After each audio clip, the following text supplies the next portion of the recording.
there, Refuge Church. I'm excited to be back in the series with you all, looking at different ways that we might forge connection with God, try out new spiritual disciplines, new spiritual practices. So I'm going to pray and kick us off. God, I thank you that there is no one way that we have to look, that we have to be in order to be able to connect with you. There is not a format or a law that says that we have to do this and this only. There is a rich banquet of options of ways that it might look like for us to show up and pursue you. So I pray that you would give us the courage to do that, the openness, the vulnerability to try some things out, to experiment, to do things you've done before, to do brand new things. So I pray that you would be with us, that your spirit would spark something for us, would enliven some idea. And I pray that you would be with me as I teach. Pray all these things in your name, Jesus. Amen. Okay, so we have three texts to look at today. Not three texts. What a beginning. We have three different pathways to look at today, just as we have on the other weeks. We only have one text, to ground us before we set off here today, and that text is, "You make me know the path of life. With your presence is an abundance of joy. In your right hand are delights which endure." And that just roots and grounds us in the idea that we're not doing this in order to get God to love us more. We're not doing it to check a box. We're not doing it to impress God or anybody else. We're not trying to do this so that we're more prepared to slap down somebody else who has different ideas than us. That's not the point of any of this. It's that we selfishly, want abundance of joy. We believe that God, as a loving parent, wants us to experience these delights which endure. And so it's that we're forging toward in this relationship with God that we've talked about in other videos. Great. All right.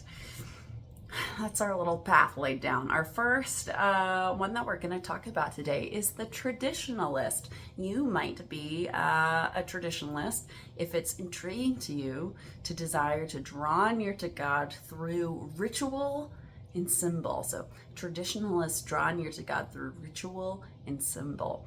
You also might be a traditionalist if you love a traditional church service with liturgy and repetition. If you love the holidays, whether that's church ones or not, and you like to try to make them meaningful. And you might be a traditionalist if you love history, spiritual practices that feel really rooted in something rather than something that's experimental or abstract. So is it biblical, right? For some of us, it's like, obviously, and maybe for some of us, it seems like this particular pathway couldn't possibly be biblical. However, Abraham began building altars, right? So did Cain and Elle, but Abraham built altars wherever he went to a new place that the Lord brought him. He set something up. It was a ritual for him. God gave his people a system of how to enact rituals, right? In the book of Leviticus, everyone's favorite, it goes over, okay, if you're going to do this, you're going to have this cycle of rituals you're going to complete rich with symbolism. This is what that ought to look like. The Psalms were used as liturgy in both the first and second temple eras. So that's in the time of the Old Testament and the time of Jesus, all the way up until the temple's destruction, in fact. And God specifically constructed holidays to give his people tangible, symbolic practices that they could return to year after year. And so it is a biblical practice. There are symbols all through the text that God invites his people into, whether it's a specific practice or a literal visual symbol, like building a pile of rocks by a river, so that when you see it, you remember, oh yeah, that's what God did for our people, right? He brought us across this river in a miraculous way. The early church used lots of symbols. They, one of them being the peacock, all those eye-like things on the peacock, the male peacock's tail, were supposed to symbolize the great cloud of witnesses who is with us or watching us. And so all through history in the Bible, we have all of these examples of things that make the traditionalist's heart go, tell me more. Here are some other ideas, though, about what spiritual practices might look like if you are a traditionalist.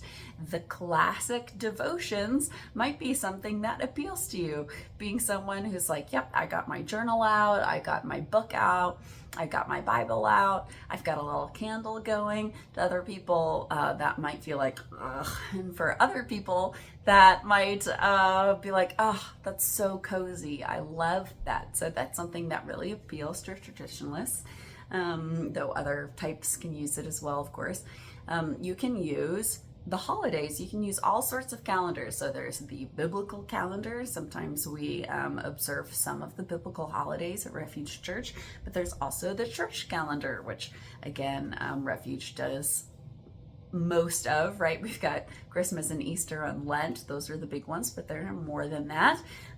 You can also observe a saint calendar. It's possible to read those stories and make little crafts and little meals and invite people over without worshiping a saint, right? You can just celebrate God's faithfulness in those saints' lives and their incredible courage and innovation and whatever they got up to, right? That doesn't have to be something only for Orthodox people or Catholic folks.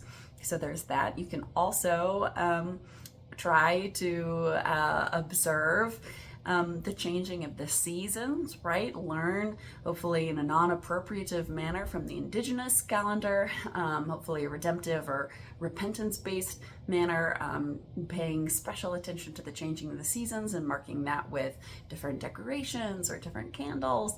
For some people, that might sound so onerous, and some people that might sound totally delightful.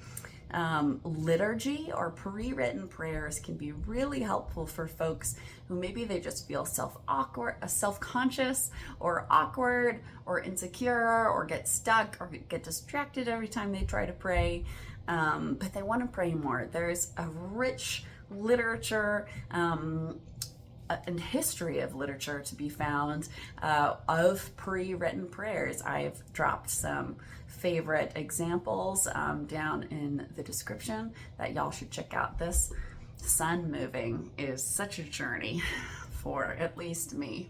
Just don't watch the video, just listen. Okay. So if you don't like any of those prayer books that I've mentioned down below, then there are psalms. So there's again a rich, beautiful tradition of people choosing a psalm to read every day in a year, or the same psalm in the morning and the same psalm in the evening. You can recite the Shema. There's a whole rich tradition to choose from there. You can have an alarm on your phone that goes off at all the hours, not all the hours. The hours is a practice of a few times a day that people stop for prayer: morning, noon, afternoon, evening, and more. But sometimes people set alarms on their phone to remind them to do a quick prayer. You can have a space in your house set up that has symbols, that have things that remind you about what your faith means to you, who God is and who you are, and what this world is about. So having a physical spot can be helpful and beautiful for traditionalists. Temptations for traditionalists involve judging others, right? Of course, this can be the case for all of the spiritual pathways. Good heavens here. That can be the case for everybody. So for traditionalists, right, people who shrug off the things that they think are beautiful, that can be really hard. Other potential pitfalls or challenges for traditionalists can be going through the motions without being engaged with what matters, right? We've got this voice from God and the prophets that says, I despise your festivals and I take no delight in your assemblies. Yet if you offer me your offerings, I will not accept them, and I will not look at the fellowship offerings of your fattened animals. Remove me from the noise of your songs. I don't want to hear the melody of your harps, but let justice roll on like the waters and righteousness like an ever-flowing stream, right? And there's a possibility that we would engage in these things just because they're fun and forget to cultivate that posture of having this spiritual practice. The questions that might be worth discussing or thinking about or journaling would be, what rituals or symbols would you like to incorporate into your life? How do you think they would affect your personal worship time? These are questions from Gary Thomas, as all of these are. Number 2, what would you like these symbols to do for you, right? Being intentional about that. And then 3, what rituals are necessary for you to be able to worship easily, and what gets in the way of being able to worship easily? So that is the traditionalist. Okay, next up we have the sensates. Sensates draw close to God through their senses. So sensates are folks who pay attention. This can be greatly to their benefit, or it can be a great struggle for them. Hold on, I'm just gonna try to fix this real fast. Can we do that? We can do that. What a relief. Okay. They love when the worship service is on point. They're the ones who love smoke machines during worship, or mood lighting, right? They love a vibe. They love an atmosphere. And this is sanctified, right? We can read Ezekiel and see, like, it's not a perfectly sedate little throne room of God where everybody comes in and is silent and, says something nice to God and then goes and sits down, just full of reverence and awe. It is a unhinged scene that the prophets see whenever they see God's throne room, of multiple choirs singing different things, a giant rainbow going over the throne, the hordes of people there, the animals, right, in the form of cherubim and seraphim, all sorts of stuff going on, and big booming thunder and lightning, and God's robe filling the whole temple, right? So that's a lot, and it might not be what we're culturally expecting, culturally happy with, where we feel most comfortable, and yet it is super biblical.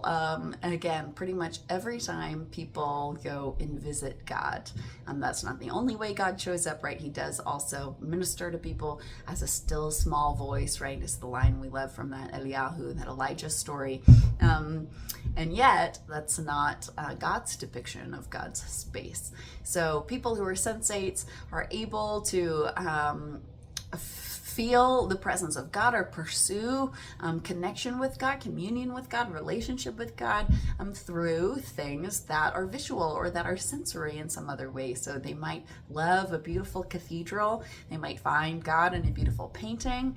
They might find God in a perfect piece of music, whether they're in a cave or Notre Dame. They are totally present and embodied, and that is the spot where they are able to catch a glimpse of who God is and connect with God. So what are things you can do if you're a sensate?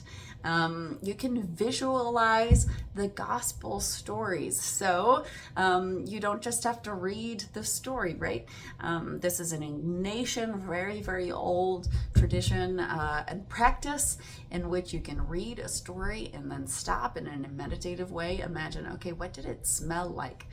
What was the air like? What did they hear in the background? How might Jesus have said that? What if I was there? What does the sun feel like, right? All of those questions can be helpful anchors to help you sit in the story in a different way than just like, what are the doctrines that I can pull from this? What's the theology? What's the point of this story? It's a different way of experiencing the text, which is equally good and helpful. You can use your divine imagination. Again, this is a tradition that Catholics are much more comfortable in sometimes than Protestants, but it doesn't have to be a Bible story. You can simply sit back and as a form of prayer, imagine Jesus or whichever member of the Trinity sitting with you and having a discussion with them. And yes, that is using your imagination. And yes, you will probably be okay if you do that. That's called colloquy if you want to look that one up more. Incense has been a huge biblical practice from the beginning until the end. So in Exodus, it says that there's a very special spice blend that should only be used in the worship of God and has to be used every time. It's one of the first gifts to Jesus. And then at the end of Tanakh, Malachi says that in the age of the Messiah, everyone in every place will offer incense to God. So, whoopsie daisies, that's not often a part of all of our practices or our worship services. You can also use candles. You can have a system if there's some traditionalist in you, right, of different smells for different things. That's allowed.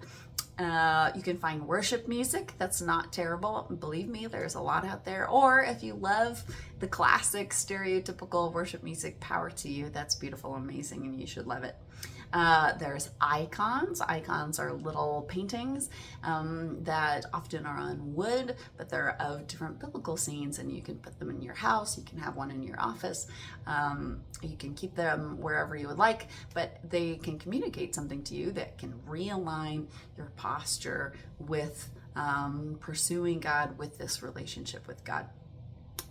You can watch things like The Chosen that help bring the biblical stories to life for you. Not necessarily that it's a perfect piece of media, right? And yet sometimes seeing the biblical stories walked out in a real way with talented actors can be helpful in the way that we engage with these biblical stories that our faith hangs upon. Prayer beads, wearing a cross, having a little something meaningful in your pocket that you feel whenever you put your hand in your pocket. Having music going in the house all the time, engaging with sitting versus kneeling, different postures for prayer. All of these things can be really helpful for the sensate. Temptations for the sensate can include judging other people's ugly worship. Right? If you are paying attention to all of the details and then you go to someone's church service because you're trying to get re-engaged from the local church and they have a flute and you're not really a flute person, that is stealing your inability, right, to disengage with that one part of the music you don't like, or maybe you don't like the carpet, or maybe, the lighting is off-putting, right? If you are unable to get over that, you can have the enormous wealth of community, of communal worship, of a regular practice of being with God's people and enjoying all the things that go with that, right? You're stealing that from yourself if you can't get over the projector being tilted slightly, right? That's a possibility of a pitfall for a sensate. We also have not engaging in your own practice because it's not good enough, right? A perfectionism. Be like, oh, well, I want to do a candle thing, but I only have 2 and I would really like to have 5, and then we never get around to it because it's not quite what we've imagined, right? So we can get in the way of ourselves there. You can get caught up in your worship being better than other people's, right? Being like, oh, well, no place is really as good as the place that I moved from, and so I'm not going to go, I'm not going to engage. And then finally, the temptation or pitfall or challenge for some of us is using these sensory things to detach from our reality or the hard things of life, and getting caught up in our own personal romance and not having our feet planted on the ground where we are supposed to be engaging in the mission of God in the world, right? So those are things that can be on the mind for the sensates, and here are some questions that can go with the sensate. So number 1, what is your relationship to embodiment? What were you raised to believe about your senses, and how is that different now? Number 2, have you been in a service that incorporated incense, an orchestra or pipe organ, ritual dance, singing, processions or banners or crosses, other stuff? How was your worship experience enhanced or hindered by these sensory additions to the worship service? And number 3, what kind of sensory anchors could you have at your home to help you engage in spiritual practice or discipline? So those are reflection questions for the sensate. But number 3 that we have for today is the naturalist. The naturalist draws near to God through awe of the natural world. So absolutely biblical, right? We mentioned the still small voice. That's in the Elijah story. He retreats, he runs away, he hides out under a bush, and then he goes to a cave, and it's there that he has divine experiences. Jesus, just like he showed up as a caregiver, he's absolutely also shows up all the time doing naturalist escapes.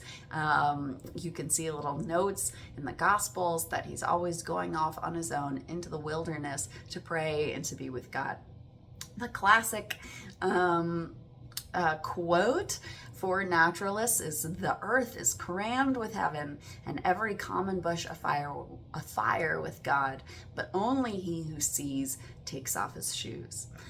Luther also calls creation the mask of God, which I love.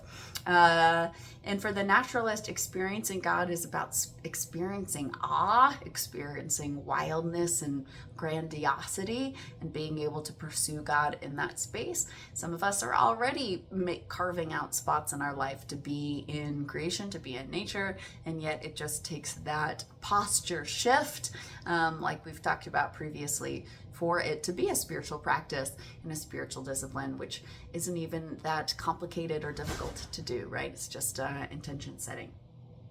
Okay, a few more thoughts here.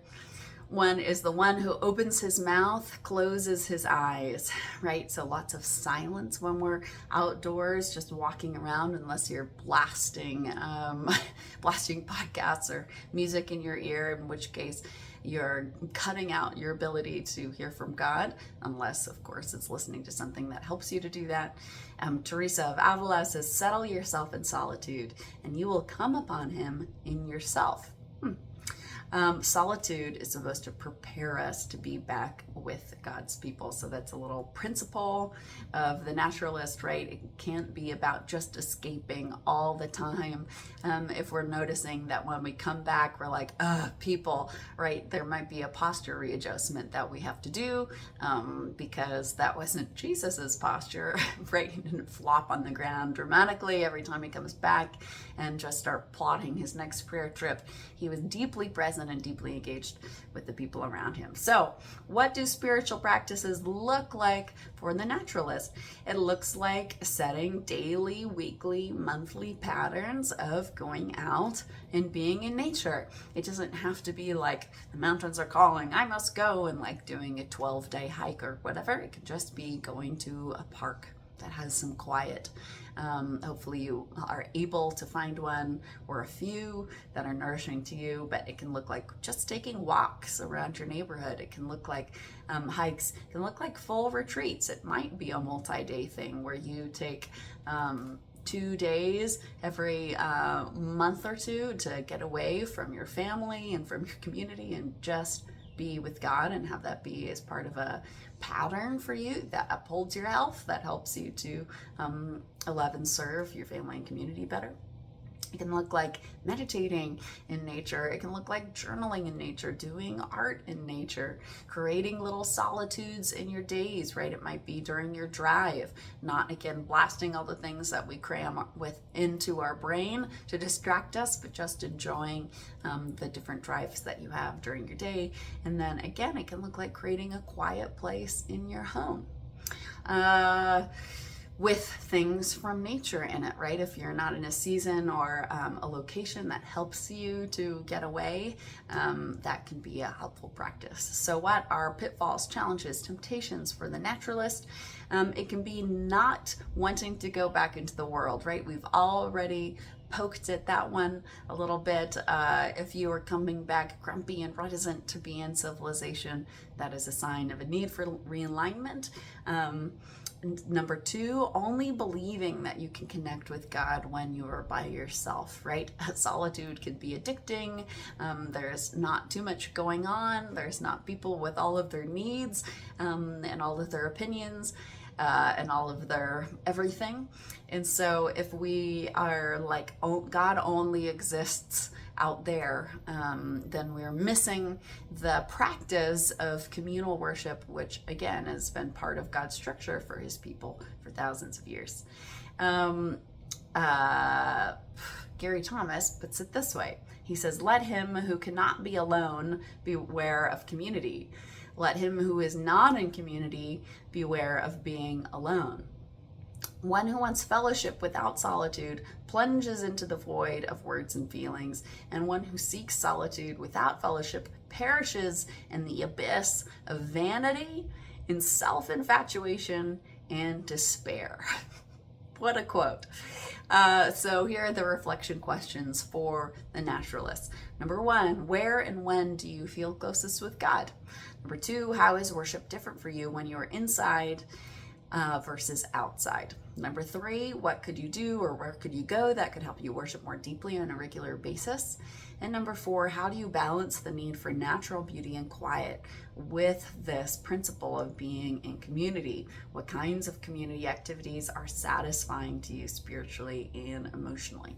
So I hope that these different options are helpful to you. I hope that something caught your eye, and then that we have the steadfastness to walk it out or to try it out, right? We've talked about this lab to gather some data, see what happens, plant some new seeds in our garden that we've been ripping weeds out of, right?